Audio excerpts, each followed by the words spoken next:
ಇನ್ನೊಂದು ಸಿನಿಮಾಗೆ ಹಾಕ್ಬೋದು. ಬಟ್ ನಿಮಗೆ ದರ್ಶನ ಸೀತಾರಾಮರಾಜು ಆ ಥರ ಆಗೋದೇ ಇಲ್ಲ. ಪ್ಯೂರ್ಲಿ ಕ್ಯಾರೆಕ್ಟರ್ಗೆ ಬರ್ದಿರೋ ಸಿನಿಮಾಗಳು. ಇವಾಗ ಆ ಕ್ಯಾರೆಕ್ಟರ್ನ ನೀವು ಅನ್ಕೊಂಡು ಆ ಕ್ಯಾರೆಕ್ಟರ್ಗೆ ಅದೇ ಥರ ಸೀನ್ ಇದ್ರೆ ಮಾತ್ರ ನಿಮ್ಗೆ ಆ ಡೈಲಾಗ್ಸು ಒಂದು ಬೇರೆ ಥರನೇ ಆ ಪ್ಯಾಟ್ರನ್ನು. ಅದಕ್ಕೆ ಅವರಷ್ಟು. ಆಮೇಲೆ ಇವರಿಬ್ರು ಹೆಂಗೆ ಅಂತಾರೆ, ಸಖತ್ತು ಏನಂತಾರಲ್ಲ, ಈ ಅಳದು ತೂಗಿ ಅವೆಲ್ಲ ಸಖತ್ತು. ಇವಾಗ ಎಕ್ಸಾಂಪಲು ರಾಮನು ಕಾಡಿಗೆ ಹೋದನು ಅಂತ ಇರುತ್ತೆ.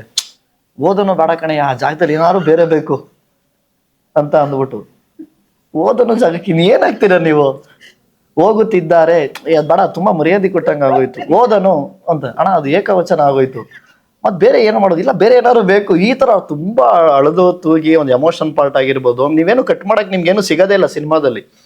ಆಸ್ ಇಟ್ ಈಸ್ ಆ ಸಿನಿಮಾದಲ್ಲಿ ನೀವು ಏನಿದೆಯೋ ಅಷ್ಟನ್ನು ಶೂಟ್ ಮಾಡ್ಬಿಟ್ರೆ ಅವ್ರು ಅನ್ಕೊಂಡ್ರೆ ಪರ್ಫೆಕ್ಟ್ ಡ್ಯೂರೇಷನ್ ಅದು.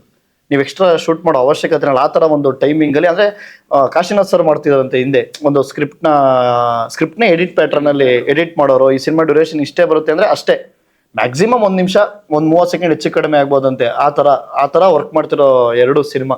ಆಮೇಲೆ 2 ಸಿನಿಮಾಗೂ ನಮ್ಮ ಅರುಣ್ ಸರ್ ಪ್ರೊಡ್ಯೂಸರು ಸಪೋರ್ಟು, ನೀವೇನು ಮಾಡ್ತೀರಾ ಮಾಡಿ ಅನ್ನೋ ಥರ. ನೀನು ಬೇರೆ ಮುಹೂರ್ತದು ಎಲ್ಲ ಹಾಕುವಾಗ ಇಬ್ರು ಸರ್ ಒಬ್ಬ ಪ್ರೊಡ್ಯೂಸರ್ನೇ ಕ್ಯಾಚ್ ಹಾಕೋಬಿಟ್ಟಿದ್ದಾರೆ, ಇಬ್ರಿಗೂ ಒಳ್ಳೇದಾಗ್ಲಿ ಅದೇ ಸ್ಕ್ರಿಪ್ಟ್ ಕೇಳಿದ್ರೆ ಹಂಗೆ ಅನ್ಸುತ್ತೆ ಇದನ್ನ ಸಿನಿಮಾ ಮಾಡ್ಬೇಕು ನಾವು ಅಂತ ಅಂದ್ಬಿಟ್ಟು. ಆಮೇಲೆ